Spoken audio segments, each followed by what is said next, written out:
Adrian Thorne adjusted his custom-tailored Armani suit as he moved through the Metropolitan Art Museum's Grand Hall.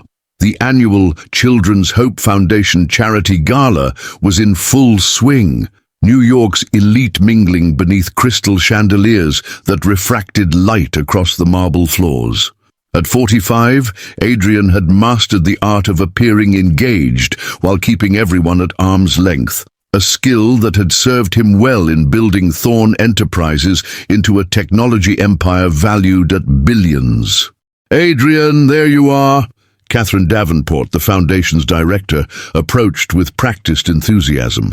Her silver gown caught the light as she moved. "So glad you could make it. Your donation this year was extraordinarily generous." He offered a rehearsed smile. "The foundation does important work, Catherine. Would you like to see what that work has produced? The children's art exhibition is just around the corner. The pieces will be auctioned later."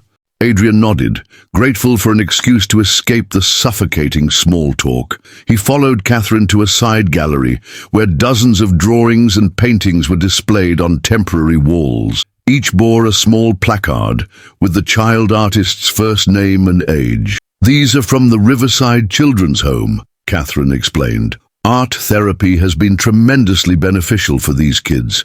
Many have experienced significant trauma." Adrian moved methodically along the wall, making appropriate comments about creativity and expression. His mind was elsewhere, mentally reviewing the quarterly projections he'd been analyzing before the event. Tomorrow, he had 3 back-to-back meetings and a conference call with investors in Singapore. This charity appearance was merely an obligation. Good publicity, tax-deductible, expected of someone in his position. Then he saw it. Positioned at eye level was a simple drawing done in colored pencil. An angel with crooked wings and a serene smile floated against a blue background. The angel had auburn hair falling in waves around a heart-shaped face. The artist had captured something in the eyes, a particular kindness that seemed too specific, too real to be imaginary. Adrian's carefully constructed composure cracked. The clamor of the gala faded to a distant buzz. His throat tightened as he stared at the face he'd tried so desperately to forget for 15 years. "Evelyn," he whispered, the name escaping his lips before he could stop it. "Pardon?" Catherine asked, turning back to him. Adrian cleared his throat, fighting to regain control. "The artist. Who drew this one?" Catherine peered at the small card. "That's by Lily, age 8. One of our newer children at Riverside. She's quite talented, isn't she?" 8 years old, Adrian repeated quietly, performing rapid calculations in his head. "Are you all right, Mr. Thorne? You look pale." Adrian's fingertips brushed the frame of the drawing. "I'd like to purchase this one. Now, before the auction." Catherine blinked in surprise. "Well, that's not typically how—" "Name your price." His voice had taken on the edge that had intimidated countless business rivals. "I suppose we could make an exception. But wouldn't you like to meet Lily first? Several of the children are here tonight." Adrian's heart hammered against his ribs. "She's here." In the children's reception area, Mrs. Sullivan, their caretaker, brought 5 of them to experience the exhibition opening. Adrian straightened his tie, suddenly aware of how unprepared he felt. "Yes, I'd like that very much." As Catherine led him through the crowded hall, Adrian's mind raced through the possibilities. Could it be mere coincidence? The resemblance was uncanny. The same eyes, the same gentle expression that had captivated him all those years ago. Evelyn Brooks, the woman he'd loved before. Ambition and circumstance had torn them apart. The woman who'd disappeared from his life without a trace after their bitter argument when he'd chosen his career over their relationship. And now, a child who drew angels with Evelyn's face. The children's reception area was a stark contrast to the opulence of the main gala. Set up in a small conference room, it featured a simple buffet of kid-friendly foods and a few activities to keep young hands busy. 5 children in their Sunday best sat around a table, supervised by an older woman with silver-streaked hair pulled into a tight bun. Catherine approached the woman. "Mrs. Sullivan, this is Mr. Thorne, one of our most generous donors. He was particularly impressed by Lily's artwork. Adrian scanned the children until his gaze fell on a small girl with chestnut hair pulled into neat braids. She wore a navy blue dress that had clearly been worn by others before her, but it was clean and pressed. When she looked up, Adrian felt his world shift on its axis. Her eyes, Evelyn's eyes, regarded him with curious innocence. "Hello, Lily," he managed, his voice softer than it had been in years. The girl offered a shy smile. "Hello. I saw your drawing of the angel. It's beautiful." Her face brightened. "Thank you. That's my mom. She's in heaven now." Adrian felt as though the floor had dropped from beneath him. Mrs. Sullivan placed a protective hand on Lily's shoulder. "Lily came to us 6 months ago after her mother passed away. Art has been her way of processing her grief." "Your mother?" Adrian said carefully, kneeling to meet Lily at eye level. "What was her name?" "Evelyn," Lily answered, pronouncing each syllable with care. "Evelyn Miller." Miller, not Brooks. But Evelyn had always talked about taking her grandmother's maiden name if she ever pursued her dream of becoming a writer, said it sounded more literary than Brooks. "She was very pretty," Adrian said, his voice barely above a whisper. Lily nodded solemnly. "The prettiest. Do you want to see a real picture of her?" Without waiting for an answer, she reached into a small purse and pulled out a worn photograph. She handed it to Adrian with the casual trust of childhood. Adrian's hands trembled as he accepted it. The photograph showed Evelyn, unmistakably Evelyn, sitting on a park bench with a younger Lily on her lap. Her auburn hair was shorter than he remembered, and faint lines had formed at the corners of her eyes, but her smile was exactly as he recalled. The photograph was dated 3 years ago. "She's beautiful," he said, returning the photo with reluctance. "Just like your drawing." Mrs. Sullivan was watching the exchange with increasing interest. "Mr. Thorne, have you worked with Riverside before?" "No," he replied, straightening up, "but I'd like to learn more." He turned to Catherine.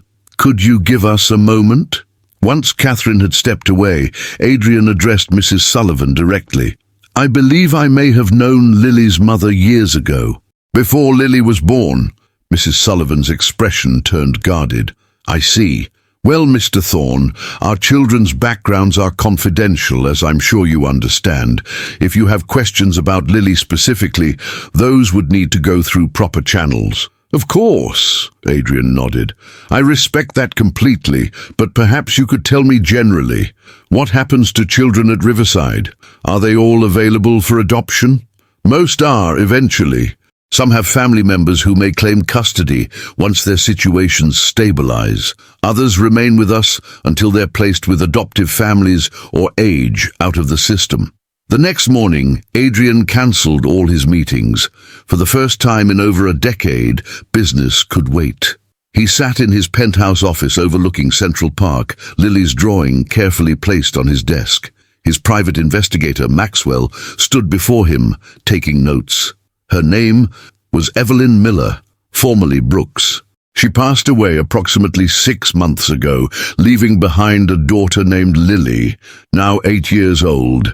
I need to know everything. Where they lived, how Evelyn died, if Lily has any other family, the legal status of her guardianship. Maxwell raised an eyebrow but asked no questions. After 15 years of employment, he knew when Adrian was deadly serious. "I'll have preliminary information by this afternoon."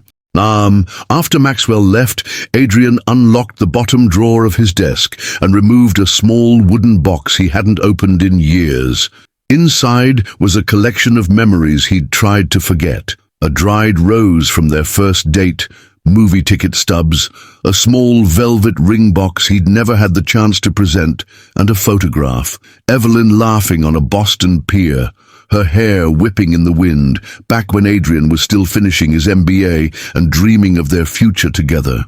Their last conversation replayed in his mind. The job offer in New York, the demand that she abandon her teaching position in Boston to follow him, her tears when he'd said his career had to come first, that they could marry later, once he'd established himself, Her quiet declaration that she wouldn't be anyone's afterthought, followed by the devastating silence after she'd walked away. Pride and ambition had kept him from going after her. He'd thrown himself into building his company, telling himself he'd reach out once he'd achieved enough success to prove she'd been wrong to doubt him. But as months turned to years, the gap had seemed too wide to bridge. Eventually, he'd convinced himself it was better this way. Now, staring at the evidence that Evelyn had built a life without him, had raised a child. His child, possibly. Adrian felt the weight of 15 years of wrong choices crushing down on him. By evening, Maxwell had returned with a file. Evelyn Miller, age 42, died of complications from pneumonia in February. She was an English teacher at Westfield High School in Connecticut. Modest income, lived in a small apartment in New Haven with her daughter. No will, minimal savings. The girl was placed in temporary foster care before being transferred to Riverside Children's Home in New York. No father listed on the birth certificate. Adrian absorbed each word like a physical blow. And the timing. The girl was born in April, almost exactly 9 months after your separation from Ms. Brooks. DNA testing would be required for confirmation, but the timeline aligns with your suspicions. Adrian stared out at the darkening Manhattan skyline. She never told me. According to my sources, Ms. Miller was fiercely independent, refused assistance even when struggling financially. Her colleagues described her as private, but deeply devoted to her daughter and her students. That sounded like the Evelyn he'd known. Too proud to ask for help, too principled to use a child as leverage. Would she have told him eventually? Had she tried? Or had she decided her daughter was better off without a father who put his ambitions above everything else? What are my options regarding Lily? Maxwell hesitated. If you are indeed her biological father, you could petition for custody. However, without prior relationship or acknowledgement, it would be a complex process. The courts prioritize the child's stability and best interests. Adrian nodded, already forming a plan. Schedule a meeting with the director of Riverside Children's Home for tomorrow and find me the best family law attorney in New York. Spring had transformed Central Park into a canvas of green when Adrian sat on a bench near the playground, watching Lily feed the ducks. 3 months of careful legal maneuvering, DNA testing, court appearances, and supervised visits had led to this moment, their first outing alone together. The DNA test had confirmed what Adrian had suspected from the moment he saw the drawing. Lily was his daughter. The news had sent him into a spiral of grief and regret, mourning not only Evelyn, but the years he'd lost with his child, years he could never reclaim. Lily tossed the last piece of bread to an eager mallard and skipped back to the bench. In the months since their first meeting, her shyness around him had gradually dissolved. She didn't call him Dad yet. They'd agreed to take things slowly, but there was a growing comfort between them. "Mr. Thorne," she asked, settling beside him, "can I ask you something?" "Of course, and remember, you can call me Adrian if you want." She nodded, considering this. "Did you love my mom when you knew her before?" The question caught him off guard. They'd established that he and Evelyn had been friends long ago, but he'd been careful not to overwhelm Lily with the full complexity of their past. "Yes," he answered honestly. "I loved her very much." "Then why weren't you with us?" Adrian took a deep breath. "Sometimes adults make mistakes, Lily. I made a very big one. I didn't know about you, and I let your mom go when I should have fought to keep her in my life. It's the biggest regret I have." Lily absorbed this, her expression thoughtful beyond her years. "Mom used to say that regrets are just lessons we haven't learned from yet." Adrian smiled, hearing Evelyn's wisdom in her words. "Your mom was very smart. She told me stories about an Adrian sometimes. I think they were about you." "Zati." As Adrian and Lily walked through the park, the spring breeze carrying the scent of new beginnings, he realized that true wealth wasn't measured in bank accounts or corporate acquisitions. The empire he'd built paled in comparison to this newfound treasure. A second chance at family, at connection, at the love he'd once discarded for ambition. Evelyn's absence would always be felt, a bittersweet shadow over their emerging bond. Yet through Lily, her spirit lived on, in the girl's artistic talent, in her thoughtful eyes, in the wisdom beyond her years. Adrian silently vowed to honor Evelyn's memory by being the father that Lily deserved, the man he should have been 15 years ago. The journey ahead wouldn't be simple. There would be difficult conversations, moments of grief, the challenge of merging two separate lives into one shared story. But for the first time in years, Adrian faced the future with genuine hope rather than calculated strategy. As the sun began to set over the Manhattan skyline, casting long shadows across the park, Adrian squeezed his daughter's hand gently. Some treasures couldn't be bought or sold. They could only be recognized when your heart was finally ready to see them. Sometimes it took a child's drawing of an angel to reveal what truly mattered. If you enjoyed The Child Drew an Angel, and the millionaire recognized her face, please don't forget to like this video and subscribe to the channel for more emotional and authentic stories like this one. Your support helps create more meaningful content that touches hearts and reminds us of the human connections that truly matter in life. Turn on notifications to never miss a new chapter in our storytelling journey together. His heart clenched. What kind of stories? About a boy who built a tree house that everyone said would fall down, but it didn't, and about someone who helped her when her car broke down in a snowstorm. Lily looked up at him. Were those about you? Adrian nodded, unable to speak past the lump in his throat. Evelyn had kept him alive in stories for their daughter. She hadn't erased him completely. Mrs. Sullivan says I might come live with you soon. Is that true? If you want to, Adrian said carefully. The judge thinks it might be a good idea, but only if you feel comfortable. We could start with weekends, see how it goes. Do you have other kids? No, just you. Lily considered this. I miss my mom a lot. I know. I miss her too. But I think she'd be happy we found each other. Lily reached into her pocket and pulled out a folded paper. I made this for you. Adrian unfolded it to find another drawing, this one of a tall man in a suit holding hands with a small girl. Between them, floating slightly above, was the same angel from the original drawing. That's us, Lily explained unnecessarily. And Mom, watching over us.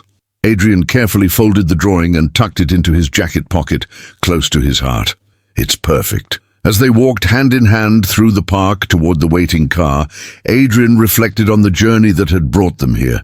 He had spent 15 years building an empire of glass and steel, accumulating wealth beyond imagination, yet feeling increasingly hollow. Now, holding his daughter's small hand in his, he finally understood what true fortune meant. The child had drawn an angel, and in doing so, had drawn him back to humanity, back to the parts of himself he'd locked away in pursuit of success. In Lily's innocent art, he had found not only Evelyn's face, but also his own redemption. The wealth he'd spent a lifetime accumulating now had purpose, ensuring his daughter's future and honoring Evelyn's memory.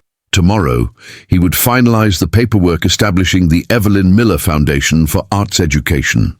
Next week, construction would begin on a new arts wing at Riverside Children's Home, but today was just for them, father and daughter, walking in the spring sunshine, beginning the slow, careful work of becoming a family.